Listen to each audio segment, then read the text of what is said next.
Comment rester moderne quand on est un produit vraiment du quotidien qui a accompagné les Français pendant des décennies? La saga Magie et sa célèbre signature. Et vos idées ont du génie. C'est au menu, sans mauvais jeu de mots, de cette deuxième partie, ça c'est cadeau. L'occasion de se plonger aussi dans une autre époque. On va regarder cet extrait d'une pub du concurrent Knorr. On est alors dans les années 50. Mais alors Knorr Suisse est beaucoup plus économique, puisqu'un délicieux potage Knorr Suisse ne revient qu'à 12 francs, et en a même à 8 francs 50.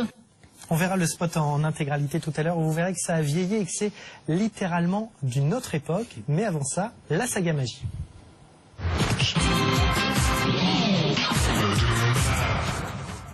Et on s'intéresse donc cette semaine à une marque qui fait partie du patrimoine des Français. Magie, ses bouillons cubes, sa célèbre purée mousseline ou encore ses potages déshydratés.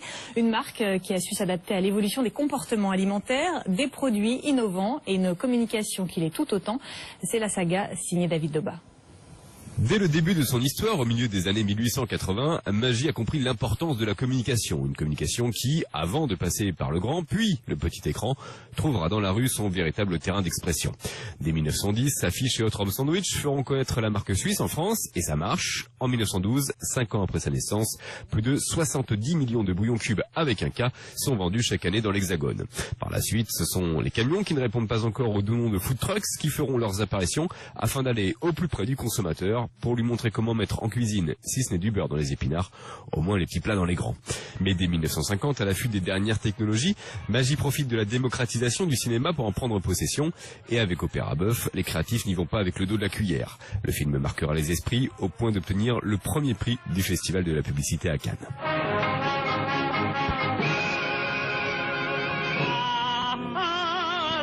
C'est le lait de Magie, le rôti. On y mijote avec des carottes, avec des navets, tout frais. Miam, miam, miam, miam, miam. Après le succès de ces bœufs qui, justement, s'en tapaient un, d'autres bien plus sages prendront la parole. Une saveur plus riche dans votre cuisine. C'est si simple avec le pot-au-feu Magie. Mais faire parler les animaux, ça n'a qu'un temps, et dans les années 60, la parole est du coup donnée aux femmes. Vous me reconnaissez?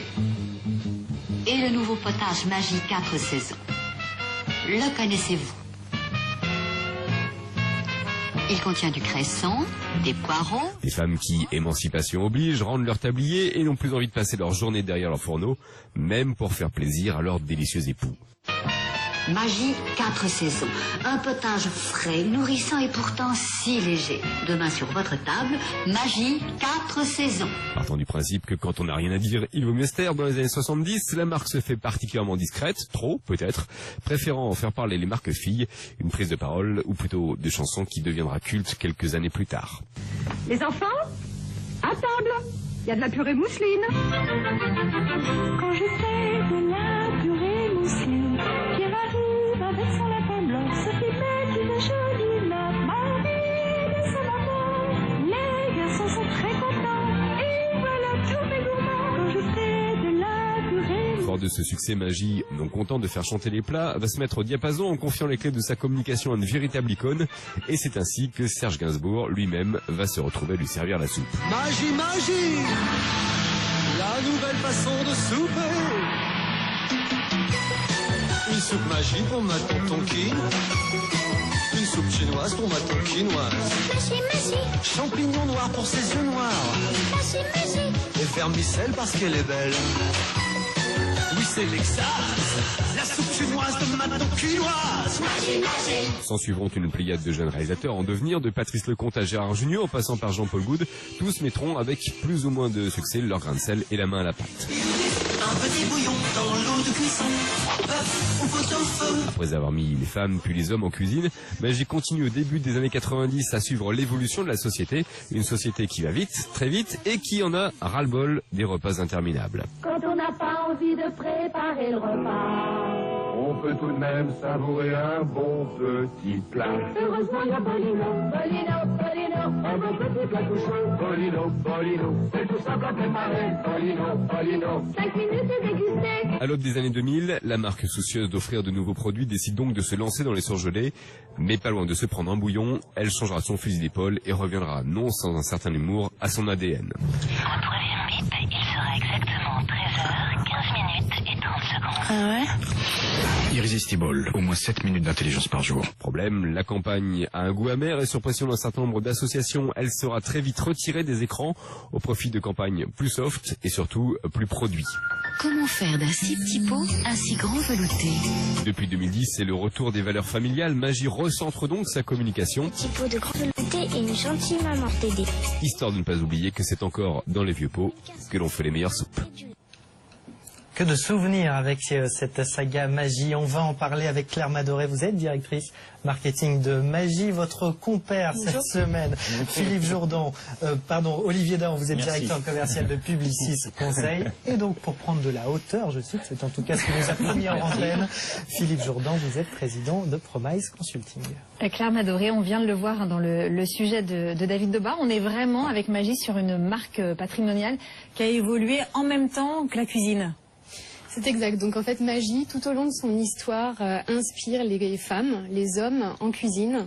Ça a vraiment été tout au long de son histoire, donc depuis maintenant plus de 130 ans, le fil directeur de la communication sur Magie. Qu'est-ce que vous diriez de Magie aujourd'hui, en 2015 ? Eh bien, aujourd'hui, Magie, elle inspire toujours. C'est ça qui fait la force, je dirais, de cette marque. C'est que finalement, l'ADN et le positionnement qu'a donné Julius Magie il y a plus de 130 ans, eh bien, c'est toujours le même. On est toujours en train d'avoir du vrai plaisir à cuisiner avec les produits Magie et d'inspirer les femmes et les hommes.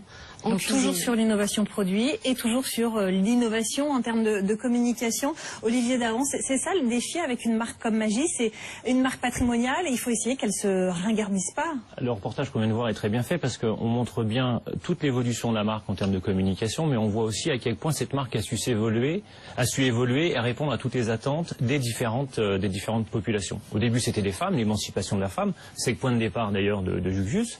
Et ensuite, on voit la ménagère, ensuite on voit la famille. Et toujours cette notion d'évoluer, de pouvoir répondre, d'apporter des solutions en termes de produits, en termes d'innovation, et donc derrière en termes de publicité. Il y a eu dans l'exercice que vous avez montré des exercices publicitaires très remarquables. On a parlé de Good, évidemment, c'est fort. Oui, on y reviendra, Gainsbourg notamment, bien sûr, qui a marqué les campagnes. Mais aussi parfois des focus produits qui sont nécessaires parce qu'il faut avoir une approche plutôt fonctionnelle versus une approche émotionnelle. Philippe Jourdan, elle est très innovante dans le secteur, cette marque, en termes de communication, plus innovante que ses concurrents? Je crois qu'elle a une qualité essentielle, c'est-à-dire qu'elle n'a jamais dérivé de sa vision, mais elle l'a réinventée en permanence. N'oublions pas que peut-être même avant l'émancipation de la femme, le projet initial, c'était d'apporter une solution rapide permettant de nourrir des gens qui étaient pauvres, qui avaient peu de temps pour cuisiner et qui accusaient des carences alimentaires. Post-révolution industrielle, c'est-à-dire post-révolution industrielle, on est tout au début effectivement du projet. Ensuite, on a l'émancipation de la femme. Aujourd'hui, on colle à des attentes d'une incroyable modernité, l'accélération du temps, la volonté pour autant de diversifier ses repas, mais avec peu de temps à leur consacrer, etc. Il y a très très peu de marques qui réussissent dans le temps et dans la durée un tel marketing. Claire Madoré.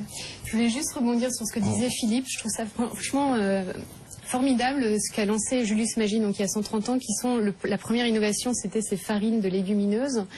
Et je trouve que 130 ans, donc avant aujourd'hui, il a sorti ce produit qui surfait sur ces tendances de la nutrition, donc comme vous disiez, de tous ces bienfaits nutritionnels, mais en même temps avec un produit très cuisiné, donc il surfait sur cette volonté d'avoir des produits au goût du jour, et en même temps avec beaucoup de praticité.